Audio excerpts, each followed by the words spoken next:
Semua hanya karena anugerah-Mu Tuhan. Kalau kami ada,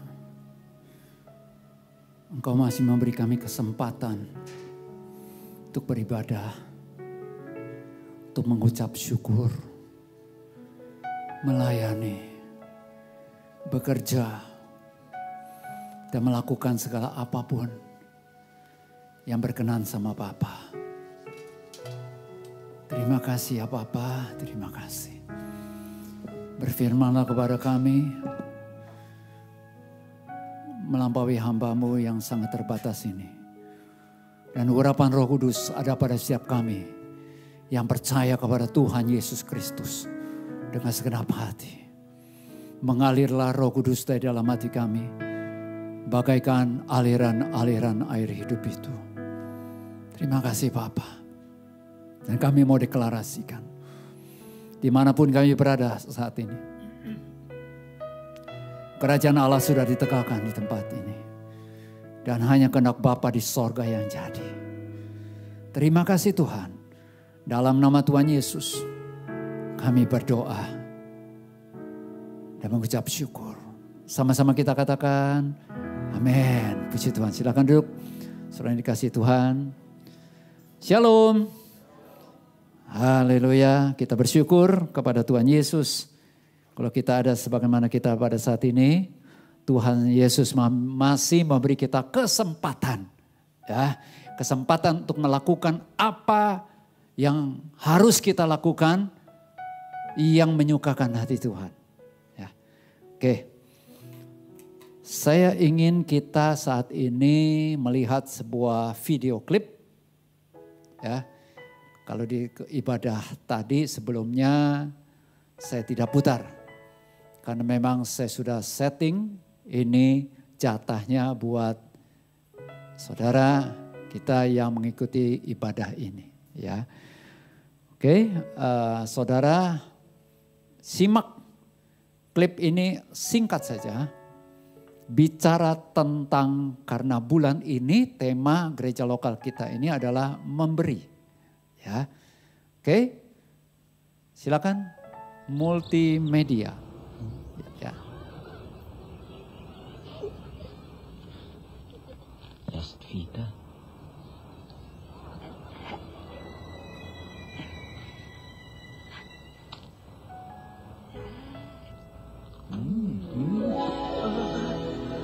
Dahil sa usilak ang inyong puso, isang kahilingan. Sports car! Yung red!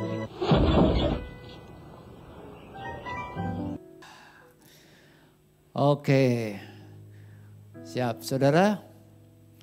Filmnya seperti film jadul, karena memang jadul, tapi nggak jadul juga. Yang saya mau maksud ini jadul banget itu karena nggak ada suara. Tapi memang di awal memang nggak ada suara, tetapi di akhir ada suara. Oke, nggak perlu diputar lagi karena yang menjadi fokus utama kalau khotbah itu bukan itu hanya sebagai awal saja. Saudara, jadi seorang pemuda ini kan punya biskuit ya. Punya biskuit, dia mau makan, ada anak kecil, ya kan. Dia lihat, aduh, dia kasih tuh satu. Nah, ternyata biskuitnya tinggal 2. Artinya satu udah untuk anak kecil, satu lagi baru dia mau makan. Ketika dia makan, dia kaget. Sebelahnya ada nenek orang tua. Ya, aduh, kalau saya beri, habis dong. Memang gitu deh. Gimana dong? Ya udah bagi 2 lah. Ya kan? 50-50. Ya kan? Kasih. Saya mau tanya sama saudara ya. Tentunya yang di rumah atau di mana saudara berada ikuti ibadah ini nggak bisa jawab. Artinya saya nggak bisa dengar. Tapi bagi saudara yang ada di ruangan ini bisa jawab ya. Bagi saudara wajar nggak si pemuda itu berikan sepotong buat si nenek, sepotong lagi buat dirinya? Wajar atau tidak? Wajar atau tidak? Wajar. Kalau berikan semua? Wajar atau tidak? Wajar. Kalau tidak memberikan? Ya, kurang ajar. Oke. Setelah itu ternyata nenek-nenek itu berubah. Ternyata seorang malaikat. Ya, peri lah. Tapi saya nggak tahu peri, sepertinya perinya ada yang kecil, ada yang gede, nggak tahu mana. Yang kita kenal malaikat, wow. Nah malaikat itu katakan, sampaikanlah satu permohonanmu. Nah, dia minta apa? Aku mau mobil. Kalau nggak salah sport car, mobil sport. Kalau nggak salah, tapi bentuknya seperti. Saudara, dia minta mobil. Langsung, danang. Ternyata mobilnya dapat setengah. Sesuai dengan pemberiannya. Colek sebelahnya. Jangan sampai begitu. 2, 3. Oke. Kasih setengah-setengah, separuh-separuh, kan begitu. Oke. Saya minta 2 orang boleh bantu saya maju ke depan. Silakan, maju ke depan. 2 orang. Nah ini mantap. Ini gak boleh lihat. Jevan, sini Van. Satu sini. Ya. Sandra tolong ambil. Itu tuh. Ya kartunya. Bukan minumannya. Ini. Thank you. Oke. Di sini ada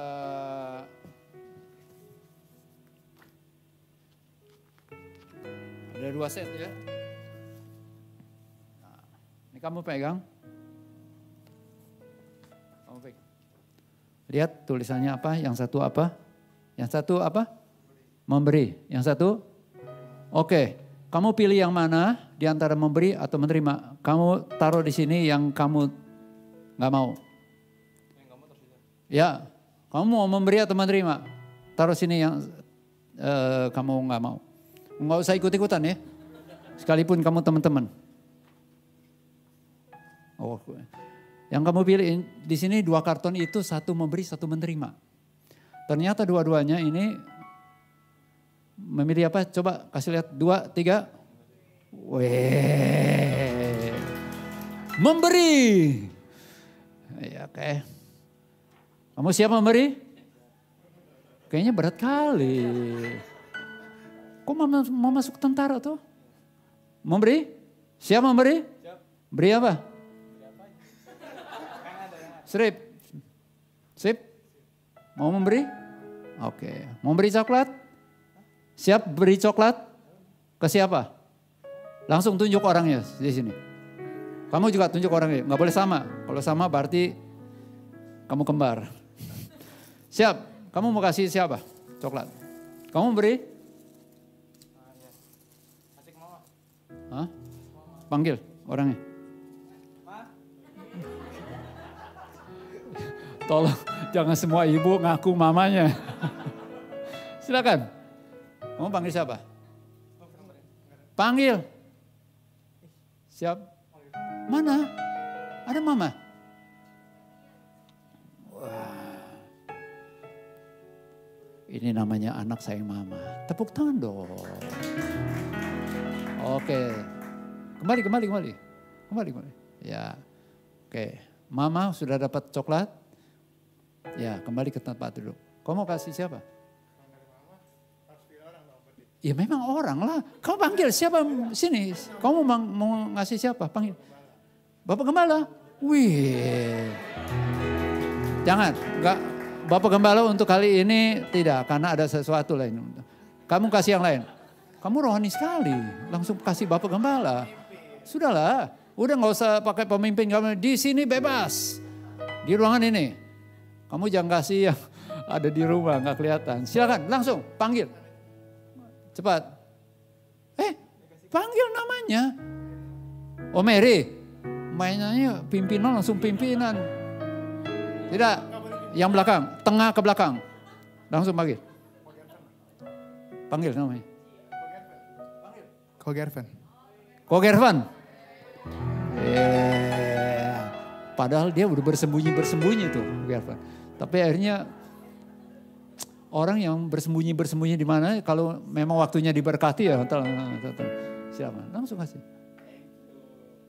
Saya beri lagi boleh? Hah? Oke. Kasih lagi di rumah. Siap. Luar biasa ya. Karena kamu sudah memberi. Saudara perhatikan. Dia mau memberi. Mungkinkah dia bisa memberikan coklat sementara dia tidak punya coklat? Nggak mungkin. Tapi dia punya kecenderungan atau hati kerinduan memberi. Tuhan tahu kok. Dan Tuhan berikan apa yang dia dapat berikan. Halo, paham ya?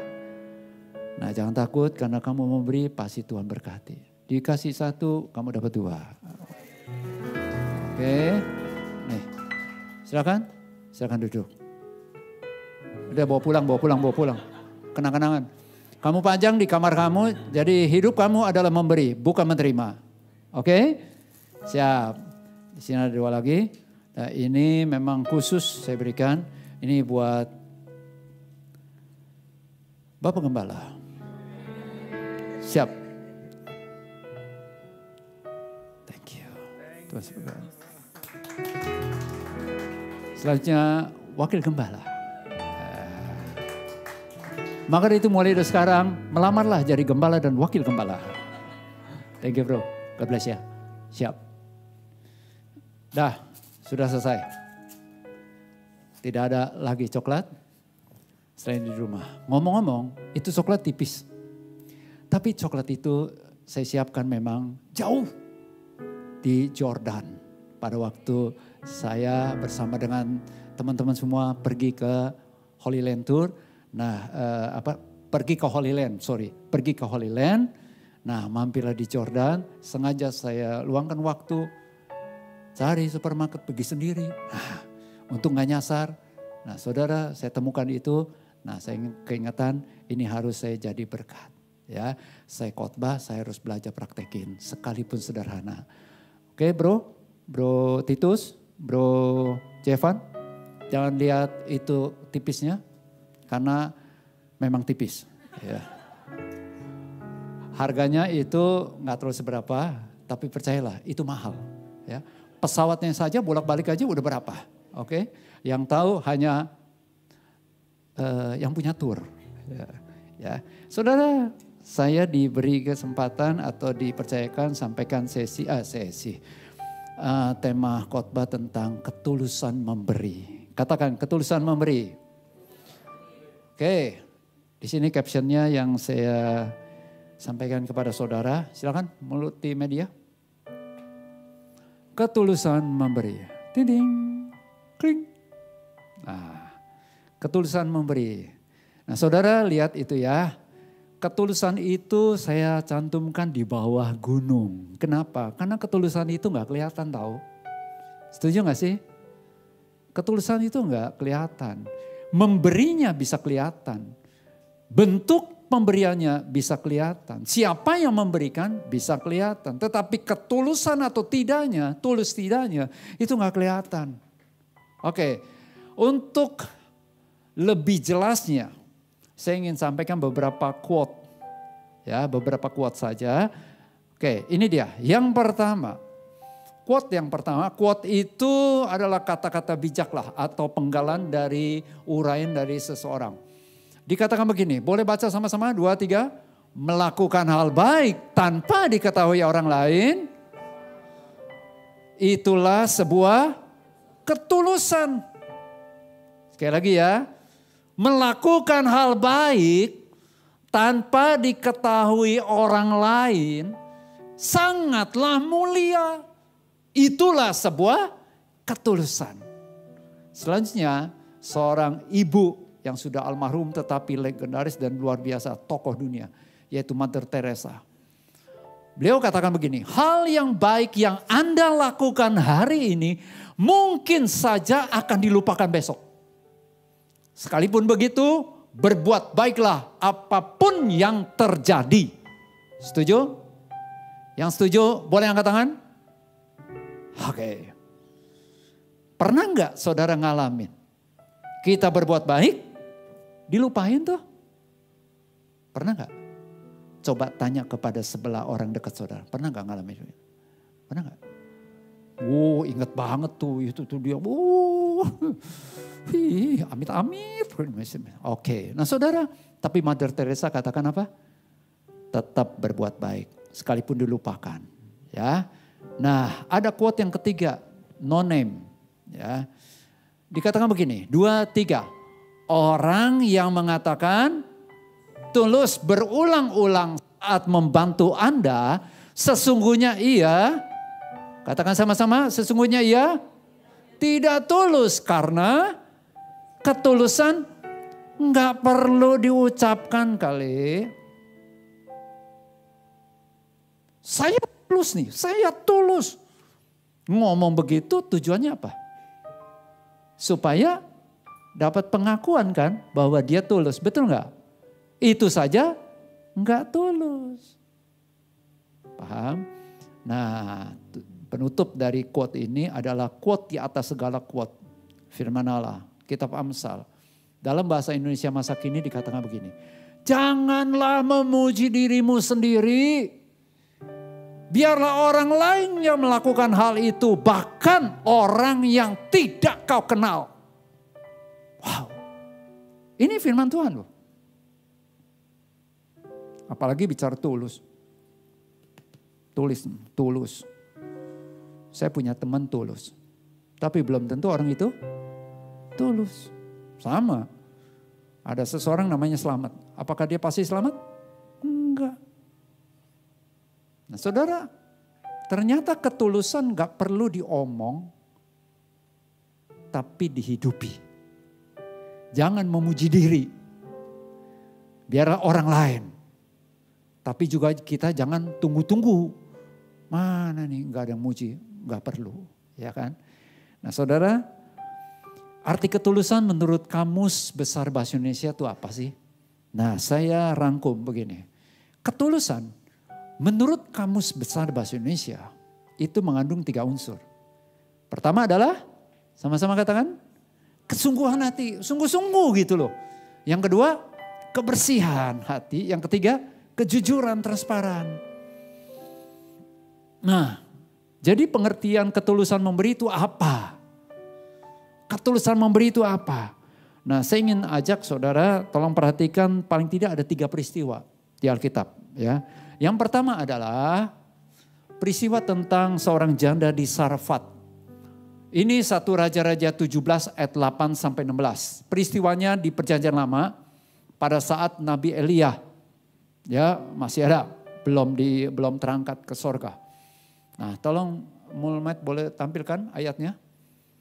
1 Raja-Raja 17 ayat 8. Maka datanglah firman Tuhan kepada Elia. Ayat 9. Bersiaplah, pergi ke Sarfat yang termasuk wilayah Sidon dan diamlah di sana. Ketahuilah, aku telah memerintahkan seorang janda untuk memberi engkau makan. Nah saudara, ini pemikiran secara manusiawi ya. Ketika Elia dikatakan pada saat itu zaman lagi kelaparan. Elia itu dipelihara Tuhan, dikasih makan, ya, dikasih makan melalui dan Tuhan pakai burung gagak. Dia minumnya dari sungai Kerit. Sungai itu kering, lalu Tuhan berfirman kepada Elia seperti itu. Nah, firman Tuhan katakan seorang janda, aku telah memerintahkan seorang janda untuk memberi engkau makan. Wow, bayangan mungkin sementara, wow pasti ini janda kaya atau janda beradalah. Tapi ternyata seperti apa? Oke, ayat 10. Sesudah itu ia bersiap. Lalu pergi ke Sarfat. Setelah ia sampai ke pintu gerbang kota itu, tampaklah di sana seorang janda sedang mengumpulkan kayu api. Ia berseru kepada perempuan itu, katanya, cobalah ambil bagiku sedikit air dalam kendi supaya aku minum. Luar biasanya Elia ya. Seorang yang berjalan di dalam pimpinan Tuhan, di dalam pimpinan roh Tuhan. Dia lihat ketemu seorang janda sedang mengumpulkan kayu api. Enggak mungkin seorang janda yang kaya pada saat itu mengumpulkan kayu api. Tapi Elia langsung panggil dan memerintahkan. Dia berseru, tolong ambilkan aku sedikit air dalam kendi. Nah lanjut ayat 11 dikatakan begini. Ketika perempuan itu pergi mengambilnya, luar biasa perempuan janda ini juga enggak komentar apa-apa. Langsung dia taat saja loh. Pergi mengambilnya, ia berseru lagi. Si Elia berseru, baru pergi. Elia berseru lagi. Cobalah ambil juga bagiku sepotong roti. Nah ketika disinggung soal roti, barulah si janda ini bereaksi. Ayat 12. Ayat 12 katakan apa? Perempuan itu menjawab, demi Tuhan Allahmu yang hidup, sesungguhnya tidak ada roti padaku sedikit pun, kecuali segenggam tepung dalam tempayan dan sedikit minyak dalam buli-buli. Dan sekarang aku sedang mengumpulkan 2-3 potong kayu api, kemudian aku mau pulang dan mengolahnya bagiku dan bagi anakku, dan setelah kami memakannya, maka kami akan mati. Jadi benar-benar ini janda-janda yang miskin, luar biasa ya. Tetapi apa respon Elia? Respon Elia, ayat selanjutnya. Silakan. Tetapi Elia berkata kepadanya, janganlah takut, pulanglah, buatlah seperti yang kau katakan. Tetapi buatlah lebih dahulu bagiku sepotong roti bundar kecil daripadanya. Dan bawalah kepadaku, kemudian barulah kau buat bagimu dan bagi anakmu. Lanjut. Firman Tuhan katakan seperti ini. Sebab beginilah firman Tuhan Allah Israel. Elia sampaikan. Tepung dalam tempayan itu tidak akan habis. Dan minyak dalam buli-buli itu pun tidak akan berkurang. Sampai pada waktu Tuhan memberi hujan ke atas muka bumi. Oke, ayat 15. Ayat 15 katakan, lalu pergilah perempuan itu dan berbuat seperti yang dikatakan Elia. Maka perempuan itu dan dia serta anak perempuan itu mendapat makan beberapa waktu lamanya. Dan ayat 16 dikatakan seperti ini. Tepung dalam tempayan itu tidak habis. Dan minyak dalam buli-buli itu tidak berkurang. Seperti firman Tuhan yang diucapkannya dengan perantaraan Elia. Wow. Janda Sarfat ini memberi dengan ketulusankah? Kenapa dia bisa memberikannya? Oke, ini contoh yang pertama. Contoh yang kedua, di Perjanjian Lama, yaitu masa transisi pemerintahan Raja Daud ke anaknya, yaitu Raja Salomo, yaitu pembangunan bait suci. 1 Tawari 29 ayat 1-9. Perlu saya bacakan buat saudara ya. Tolong klik boleh. Ayatnya katakan seperti ini. 1 Tawari 29 ayat 1-9. Berkatalah Raja Daud kepada segenap jemaah itu. Salomo anakku yang satu-satunya dipilih Allah adalah masih muda dan kurang berpengalaman. Sedang pekerjaan ini besar, yaitu memimpin bangsa Israel ya. Sebab bukanlah untuk manusia bait itu melainkan untuk Tuhan Allah. Jadi saat itu fokusnya adalah memimpin bangsa Israel, tetapi juga dalam pembangunan bait Allah. Kenapa? Karena kerinduan Daud yang utama adalah membangun bait suci. Dan next, lanjut. Ayatnya katakan seperti ini. Dengan segenap kemampuan aku telah mengadakan persediaan untuk rumah Allahku. Yakni emas untuk barang-barang emas. Perak untuk barang-barang perak. Tembaga untuk barang-barang tembaga. Besi untuk barang-barang besi. Dan kayu untuk barang-barang kayu. Batu permata syoham dan permata tatahan. Batu hitam dan batu permata yang berwarna-warna. Dan segala macam batu mahal-mahal dan sangat banyak pualam. Next. Ayat 3 katakan begini, lagi pula oleh karena cintaku kepada rumah Allahku, maka sebagai tambahan kepada segala yang telah kusediakan bagi rumah kudus, aku dengan ini memberikan kepada rumah Allahku dari emas dan perak kepunyaanku sendiri. Next, ayat 4, dikatakan begini, 3.000 talenta emas dari emas Ofir, sekitar 102 ton emas, dan 7.000 talenta perak murni untuk menyalut dinding ruangan itu. Kurang lebih hampir 250 ton ya perak. Ini luar biasa ya kalau kita bayangkan ini. Ini belum termasuk persembahan dari yang lainnya. Nah kelanjutannya ayat 5 dikatakan begini. Yakni emas untuk barang-barang emas, perak untuk barang-barang perak, untuk segala yang dikerjakan oleh tukang-tukang. Maka siapakah pada hari ini yang rela memberikan persembahan kepada Tuhan? Nah kelanjutannya begini, respon dari para bawahannya. Lalu para kepala puak dan para kepala suku Israel dan para kepala pasukan 1.000 dan pasukan 100 dan para pemimpin pekerjaan untuk raja menyatakan kerelaannya. Lanjut, ayat 7 dikatakan begini, mereka menyerahkan untuk ibadah di rumah Allah 5.000 talenta emas dan 10.000 dirham, 10.000 talenta perak dan 18.000 talenta tembaga serta 100.000 talenta besi. Wow. Ini bicara ton gitu. Nah saudara ayat 8 dikatakan seperti ini. Yaitu siapa yang mempunyai batu permata menyerahkannya kepada Yehiel orang Gerson itu untuk perbendaharaan rumah Tuhan. Dan ayat 9 menariknya begini saudara. Setelah mereka itu termasuk Raja Daud mempersembahkan, firman Tuhan katakan begini, bangsa itu bersuka cita karena apa? Kerelaan mereka masing-masing. Bukan karena berapa banyaknya, jumlahnya, besarnya yang dia persembahkan. Kerelaan hatinya. Sebab dengan tulus hati mereka memberikan persembahan sukarela kepada Tuhan. Juga Raja Daud sangat bersuka cita.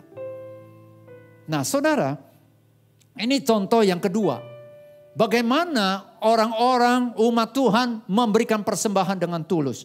Contoh yang ketiga, yaitu peristiwa di Perjanjian Baru. Pada saat Tuhan Yesus masih melayani. Yaitu saudara kenal ini? Apa ini? Peristiwa tentang 5 roti 2 ikan. Nah, seorang anak kecil memberi 5 roti dan 2 ikan. Mungkin ini juga istilahnya kalau bahasa bakunya tuh sangu atau apa ya, bekal yang diberikan oleh orang tuanya buat anak ini. Kalau anaknya itu misalnya lapar dia makan. Jadi saudara bisa bayangkan sebenarnya enggak terlalu besar juga. Ikan juga kelihatannya ini gambarnya besar. Ya bisa ikannya juga kecil, hanya 2 ya kan. Roti-rotinya juga 5 ketul, begitu loh saudara. Tetapi Alkitab mencatat anak ini tulus, rela memberikan itu. Buat kepentingan ribuan orang pada saat ini. Wow, sekecil apapun diserahkan kepada Tuhan dapat menjadi berkat bagi banyak orang. Amin. Saudara, jadi kesimpulannya apa dong? Ketulusan memberi. Klik. Ketulusan memberi itu adalah memberi dengan kesungguhan hati, kebersihan hati, kejujuran hati, kerelaan hati, kecintaan hati. Bukan dengan terpaksa atau terancam, dipaksa atau diancam. Termasuk diancam atau terancam oleh karena ada yang menyampaikan ayat firman Tuhan. Oke, saya percaya Roh Kudus bicara secara khusus kepada setiap pribadi kita. Kalau kita memberi, berikanlah dengan ketulusan hati. Bukan karena terpaksa, bukan karena terancam, bukan karena dipaksa atau diancam. Berikan. Nah pertanyaannya begini, mengapa kita harus memberi dengan ketulusan hati? Ada apa? Nah saya temukan paling enggak ada 3 hal. Yang pertama, karena Allah mengasihi. Allah mengasihi. God loves. Katakan sama-sama 2, 3, Allah mengasihi. Atau God loves. Ya, 2 Korintus 9, 7 katakan begini. Hendaklah masing-masing memberikan menurut kerelaan hatinya. Jangan dengan sedih hati atau karena paksaan. Sebab Allah mengasihi orang yang memberi dengan sukacita. Ingat persembahan Kain dan Habel saudara. Firman Tuhan katakan begini. Allah mengindahkan Habel dan persembahannya. Jadi yang diindahkan dan diperhatikan Tuhan itu bukan uang, bukan materi, bukan persembahannya, jenis persembahan. Tetapi orangnya dulu. Ya, saudara ingat peristiwa tentang persembahan seorang janda miskin dibandingkan dengan orang kaya yang mempersembahkan persembahan di bait Allah, di gereja gitu loh, di Perjanjian Baru. Janda miskin ini hanya memberikan 2 peser. 2 peser itu 2 lepton. Lepton itu ukuran dari mata uang pada saat itu. Nah, lepton itu uang logam terdiri dari tembaga dan campuran logam lain. Saudara, ukuran atau kurs ke hari ini, 2 peser 1 duit itu adalah Rp1.600 kurang lebih. Dan Tuhan Yesus katakan bahwa janda ini telah memberikan seluruh nafkah hidupnya. Berapa? Rp1.600. Bisa beli apa? Wow. Tapi dia rela memberikan itu. Kenapa? Kok Yesus bisa katakan begini? Karena Yesus memperhatikan di ayat 41. Kalau saudara perhatikan Markus 12 ya. Yesus duduk di depan, di hadapan peti persembahannya. Dan Yesus memperhatikan. Memperhatikan apa? Kata memperhatikan itu memperhatikan, melihat mental dari setiap orang yang mau persembahkan. Mentalnya, pola pikirnya, cara berpikir, dan juga hatinya. Itu loh. Tuhan gak terkagum-kagum banget dengan jumlah. Apa yang dilihat, apa yang terlihat, Tuhan gak terkecoh. Tapi Tuhan lihat jauh ke dalam hati. Yang pertama, kenapa kita harus memberi dengan ketulusan? Karena Allah mengasihi orang yang memberi dengan ketulusan. God loves. Katakan, Allah mengasihi. Yes. Yang kedua, kenapa sih kita harus memberi dengan ketulusan? Yang kedua, karena Allah melimpahkan kasih karunia-Nya, berkatnya. God bless. Nah 2 Korintus 9 ayat 8 katakan begini, dalam bahasa Indonesia sehari-hari ya, atau masa kini sama. Allah berkuasa memberi kepada kalian berkat yang limpah ruah, supaya kalian selalu mempunyai apa yang kalian butuhkan. Wow, luar biasa loh saudara. Bahkan kalian akan berkelebihan untuk berbuat baik dan beramal. Beberapa waktu lalu, Heri udah sampaikan tentang kelimpahan ya. Betul deh, kelimpahan ya. Jadi kalau kita punya, dapatkan biasa ya 5.000 income ya. Atau gaji ya. Itu sesuatu lah.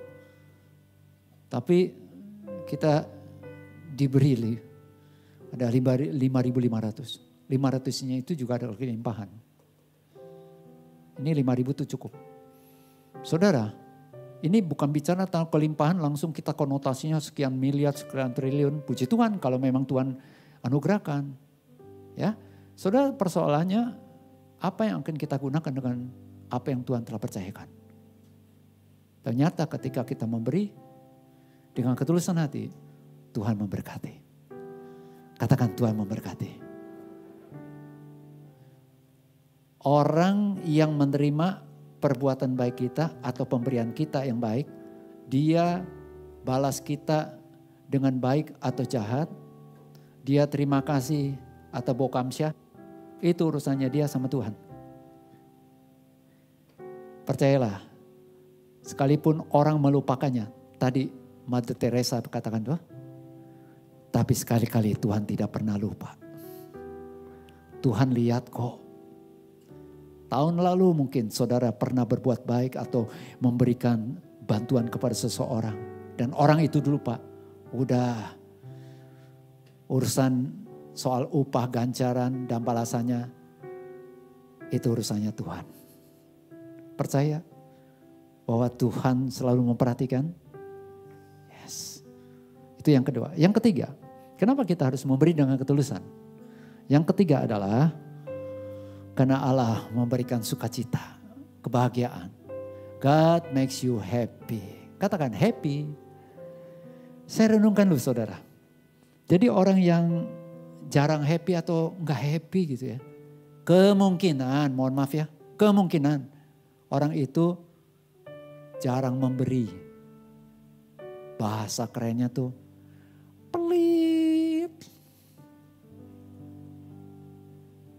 Orang yang gak happy itu ya kemungkinan orang itu pelit. Tuh. Kenapa orang pelit? Karena selalu kurang.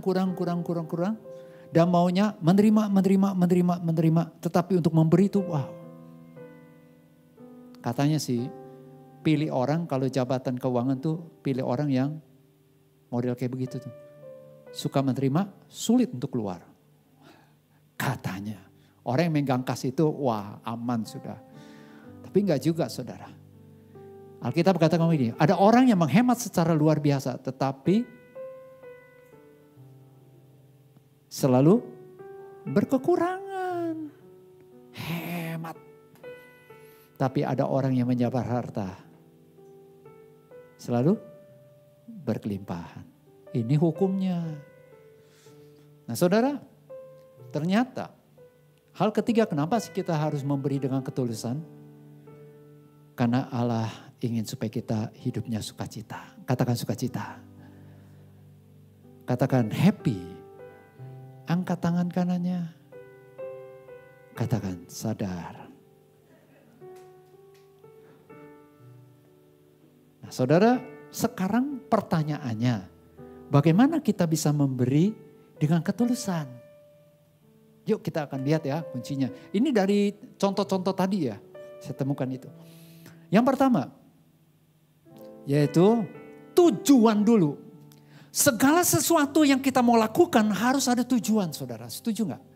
Baru kita action. Tujuannya apa? Nah, tujuan utama kita memberi, kalau benar-benar tulus, yaitu untuk kemasyuran, ketenaran, kemuliaan nama Tuhan. Tuhan yang dimuliakan, Tuhan yang dibesarkan, Tuhan yang diagungkan. God's name. Di atas segala-galanya. Yohanes Pembaptis katakan, biar aku semakin berkurang-kurang tetapi dia semakin bertambah-tambah. Katakan untuk kepujian nama Tuhan. Amin. Untuk ketenaran nama Tuhan.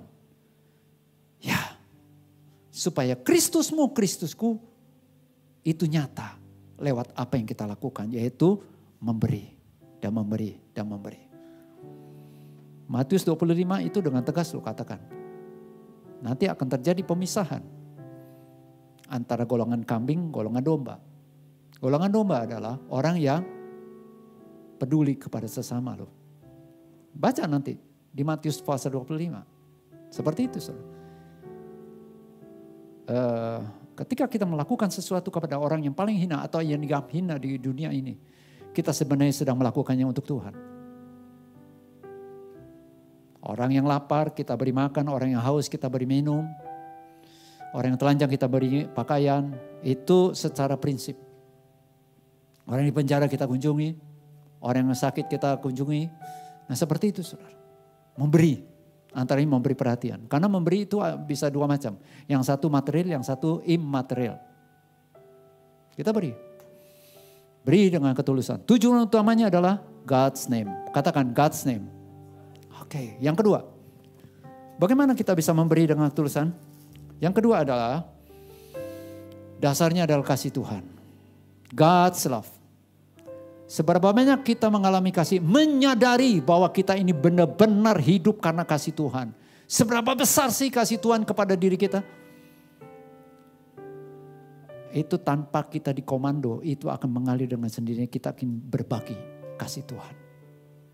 Ketika kita memberikan sesuatu, sebenarnya kita sedang menyalurkan bukan sesuatunya ini, tetapi kasih yang telah kita terima dari Tuhan, kita salurkan.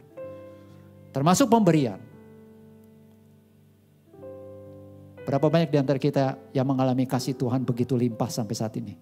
Angkat tangan. Betul? Kalau saudara dan saya ada, ini karena kasih Tuhan. Dan yang ketiga, prinsip memberi dengan ketulusan itu. Yang pertama tujuannya apa? Yang kedua dasarnya apa? Yang ketiga, dengan apa yang ada. God's blessing. Berkat Tuhan atas kita. Kita yang memberi banyak, tidak perlu sombong menyombongkan diri. Tapi kita yang memberi tidak sebanyak seperti si A, si B, si C.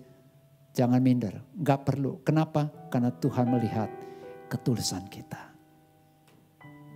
Ya, saudara berikanlah sesuai dengan apa yang ada pada kita. Artinya berdasarkan apa yang ada kita. Ya, dia berikan, ya udah urusan dia.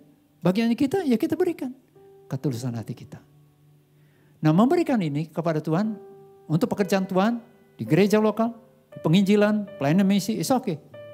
Tapi juga beri juga. Buat orang-orang, anggota keluarga yang memang mereka membutuhkan. Setuju? Sudah juga berikan kepada orang-orang di man on the street. Orang di jalan. Kalau membutuhkan langsung kita berikan. Ada istilah, jangan tunggu menjadi konglomerat baru kita beri. Dengan apa yang ada aja kita udah pelit, apalagi nanti. Setuju? Berikanlah berdasarkan apa yang ada pada kita. Syukuri itu. Tanda syukur atas berkat Tuhan. Yang pertama lewat doa. Tapi yang kedua juga kita kelola. Kita nikmati di dalam kebenaran. Tanda syukur. Tapi juga berbagi. Saudara, terakhir pertanyaannya. Adakah pribadi yang dapat menolong kita untuk kita konsisten memberi dengan ketulusan? Menurut saudara ada nggak pribadi yang dapat menolong kita? Halo? Ada? Yes, ada. Jawabannya ada. Siapa dia? Roh Kudus. Hari ini kalian gereja, hari ini adalah hari Pentakosta. Hari ke-50 setelah kebangkitan Tuhan Yesus. Seberapa pentingnya kita dipenuhi, dipimpin, dikuasai oleh Roh Kudus sampai Tuhan Yesus datang jemput kita. Itu sangat penting. Karena Roh Kuduslah yang menghasilkan atau mengeluarkan, mendorong kita untuk menyatakan apa yang Tuhan kehendaki. Buah roh, kasih, sukacita, damai sejahtera, dan di dalamnya ada kemurahan, kebaikan, kesetiaan, kelemah lembutan, penguasaan diri seperti itu, kesabaran. Nah, kalau kita memberi dengan ketulusan, itu semata-mata karena Roh Kudus yang bekerja di dalam diri kita. Roh Kudus yang menggerakkan kita. Dan Tuhan juga yang memberi kita kemampuan. Roh Kudus yang akan memampukan kita ketika kita memberikan persembahan, memberikan apapun juga. Dengan ketulusan. Fokusnya nama Tuhan ditinggikan. Itu Roh Kudus. Ingetin kita. Jangan sombong. Muliakan Tuhan. Seperti Daud ya. Kalau Daud di dalam, tadi saya sampaikan kurang lebih dia mempersembahkan 100 ton kurang lebih emas. Tapi di dalam doanya atau di hadapan bangsa dia katakan, Engkau layak menerima segala pujian, kemasyuran, kehormatan itu Engkau yang punya. Aku bisa lakukan ini karena Tuhan. Ini punyamu Tuhan. Amin. Saudara, Tuhan masih memberi kita kesempatan untuk kita memberi dengan ketulusan mulai saat ini. Dan saudara, maksimalkan dengan apa yang Tuhan telah anugerahkan. Penutup begini, saya seringkali doa tiap pagi ya, saya berdoa doa Bapa kami. Doa Bapa kami. Salah satu statement doa Bapa kami katakan begini, berilah kami pada hari ini yang secukupnya, bukan sekenyangnya, bukan sepuasnya, tapi secukupnya. Selanjutnya, bagikan kepada orang yang membutuhkan.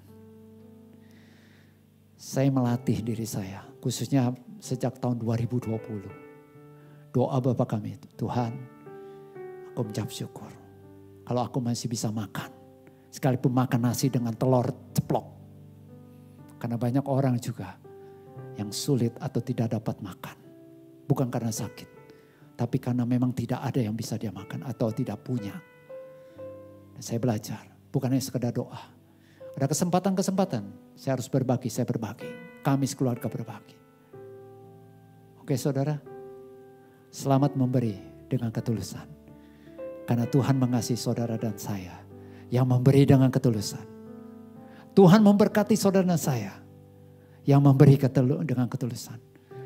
Dan Tuhan juga melimpahkan kesukacitaan, kebahagiaan dalam hati setiap kita yang memberi dengan ketulusan.